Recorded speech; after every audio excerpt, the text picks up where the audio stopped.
हरे कृष्णा, राधे राधे। आकाश से लेकर पाताल तक कोई ऐसा विषय नहीं है जिसका वर्णन इस सभ्यता में ना किया गया हो। ये सभ्यता है हमारी सनातन वैदिक सभ्यता। वैदिक सभ्यता में निर्देशित हर प्रकार के नियम, व्रत, पूजा पाठ इत्यादि का उद्देश्य न केवल मानव कल्याण के भौतिक उन्नति का है, अपितु उनकी परम आध्यात्मिक प्रगति का भी है। और वैदिक सभ्यता में संपूर्ण विश्व को एक परिवार माना गया है। ये ऐसी सभ्यता है जहाँ गाय को माता एवं तुलसी को पूजनीय माना गया है। तो आइए आज हम आपको वैदिक सभ्यता में समाविष्ट कामिका एकादशी की कथा, पूजा विधि एवं महत्व के बारे में बताते हैं। स्वयं प्रभु श्री कृष्ण ने कहा है कि कामिका व्रत से कोई भी जीव कुयोनि में जन्म नहीं लेता। जो इस एकादशी पर श्रद्धा भक्ति से भगवान विष्णु को तुलसी पत्र अर्पण करते हैं, वे इस संसार में समस्त पापों से दूर रहते हैं। आइए कुछ वक्त के पहिए को थोड़ा पीछे घुमाते हैं। एक समय कुंती पुत्र धर्मराज युधिष्ठिर श्री कृष्ण से कहने लगे कि हे भगवान, आषाढ़ मास के शुक्ल पक्ष की देवसैनी एकादशी तथा चतुर्मास महात्म्य मैंने बड़ी प्रकार से सुना। अब कृपा करके श्रावण मास के कृष्ण पक्ष की एकादशी का क्या नाम है सो बतलाइए। श्री कृष्ण भगवान कहने लगे कि हे युधिष्ठिर, इस एकादशी की कथा एक समय स्वयं ब्रह्मा जी ने देव ऋषि नारद जी से कही थी। देव ऋषि नारद जो कि संपूर्ण ब्रह्मांड में घूमते रहते हैं, वे घूमते घूमते ब्रह्मा जी के पास गए और नारद जी ने ब्रह्मा जी से कामिका एकादशी के बारे में पूछा। वही मैं तुमसे कहता हूँ। नारद जी ने ब्रह्मा जी से पूछा था कि हे पितामह, श्रावण मास के कृष्ण पक्ष की एकादशी की कथा सुनने की मेरी इच्छा है। उसका नाम क्या है, क्या विधि है, उसका क्या महात्म्य है, सो कृपा करके कहिए। नारद जी के ये वचन सुनकर ब्रह्मा जी ने कहा, हे नारद, लोगों के हित के लिए तुमने बहुत सुंदर प्रश्न किया है। श्रावण मास की कृष्ण एकादशी का नाम क्या कामिका एकादशी है। उसके सुनने मात्र से वाजपेय यज्ञ का फल मिलता है। इस दिन शंख, चक्र, गदाधारी विष्णु भगवान का पूजन करना होता है, जिनके नाम श्री हरि, श्रीधर, विष्णु, माधव और मधुसूदन हैं। उनकी पूजा करने से जो फल मिलता है सो सुनो। जो फल गंगा, काशी, नैमिषारण्य और पुष्कर स्नान करने से मिलता है, वही विष्णु भगवान की पूजा करने से मिलता है।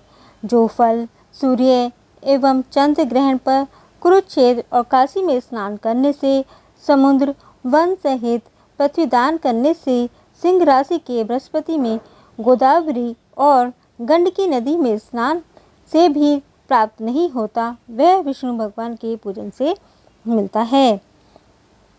जो मनुष्य श्रावण में भगवान की पूजा करते हैं, उनसे देवता, गंधर्व और सूर्य आदि सभी पूजित हो जाते हैं। अतः पापों से डरने वाले मनुष्य को कामिका एकादशी का व्रत और भगवान विष्णु का पूजन अवश्य करना चाहिए। पाप रूपी कीचड़ में फंसे हुए और संसार रूपी समुद्र में डूबे हुए मनुष्य के लिए इस एकादशी का व्रत और भगवान विष्णु का पूजन अत्यंत आवश्यक है। इससे बड़े से बड़े पापों के नाशों का उपाय हो जाता है। हे नारद, स्वयं भगवान ने यही कहा है कि कामिका व्रत से जीव को योनि को प्राप्त नहीं होता। जो मनुष्य इस एकादशी के दिन भक्तिपूर्वक तुलसी दल भगवान विष्णु को अर्पण करते हैं, वे इस संसार के समस्त पापों से दूर रहते हैं। विष्णु भगवान रत्न, मोती, मणि तथा आभूषण आदि से इतने प्रसन्न नहीं होते जितने की तुलसी दल से। अगर आप भगवान लड्डू गोपाल को भी भोग लगाते हैं और उनके खाने में तुलसी दल रखते हैं तो वो उसको अवश्य ही ग्रहण करते हैं, और अगर तुलसी दल नहीं रखते हैं तो वो उसको ग्रहण नहीं करते हैं, क्योंकि भगवान लड्डू गोपाल भी विष्णु जी का ही रूप हैं और विष्णु भगवान को तुलसी अत्यंत प्रिय है। हे नारद, स्वयं प्रभु ने कहा है कि तुलसी पूजा का फल 4 भाग चांदी और 1 भाग स्वर्ण के दान के बराबर होता है। हे नारद, मैं स्वयं भगवान की अति प्रिय तुलसी को सदैव नमस्कार करता हूँ। तुलसी के पौधे को सींचने से मनुष्य के सब यातनाएं नष्ट हो जाती हैं। दर्शन मात्र से सब पाप नष्ट हो जाते हैं और स्पर्श से मनुष्य पवित्र हो जाता है। इसकी कथा के अनुसार पुराने समय में एक गांव में ठाकुर रहा करते थे। उनका स्वभाव बेहद क्रोधी था। एक बार ठाकुर का झगड़ा एक ब्राह्मण से हो गया। क्रोध में आकर ठाकुर ने ब्राह्मण का खून कर दिया। उसे अपनी गलती का एहसास हुआ और अपने अपराध की क्षमा याचना मांगनी चाहिए। इसके लिए ठाकुर ने ब्राह्मण की क्रिया करनी चाहिए, लेकिन पंडितों ने उसे क्रिया करने में शामिल होने से मना कर दिया। पंडितों ने ब्राह्मण की हत्या का जिम्मेदार ठाकुर को माना और वो दोषी बन गया। साथ ही ब्राह्मणों ने भोजन करने से भी मना कर दिया। ठाकुर ने एक मुनि से पूछा कि उसका पाप कैसे दूर हो सकता है। मुनि ने ठाकुर से कामिका एकादशी व्रत करने को कहा। जैसा मुनि ने कहा वैसा ही ठाकुर ने किया। रात को ठाकुर विष्णु जी की मूर्ति के पास सो रहा था।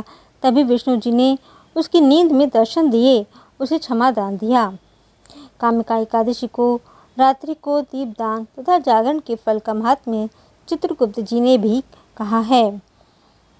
जो इस एकादशी की रात्रि को भगवान के मंदिर में दीपक जलाते हैं, उनके पिता स्वर्गलोक में अमृत पान करते हैं, और जो भी घी या तेल का दीपक जलाते हैं वे 100 करोड़ दीपकों से प्रकाशित होकर सूर्यलोक को जाते हैं। ब्रह्मा जी कहते हैं कि हे नारद, ब्रह्म हत्या तथा भ्रूण हत्या आदि पापों को नष्ट करने वाली इस कामिका एकादशी का व्रत मनुष्य को यत्न के साथ करना चाहिए। कामिका एकादशी के व्रत का महात्म्य श्रद्धा से सुनने और पढ़ने वाले मनुष्य सभी पापों से मुक्त होकर विष्णु लोक को जाता है। तो ये था एकादशी महात्म्य की कथा और उसकी पूजन विधि। आपको कैसी लगी नीचे कमेंट बॉक्स में लिखकर अवश्य बताएं। राधे राधे।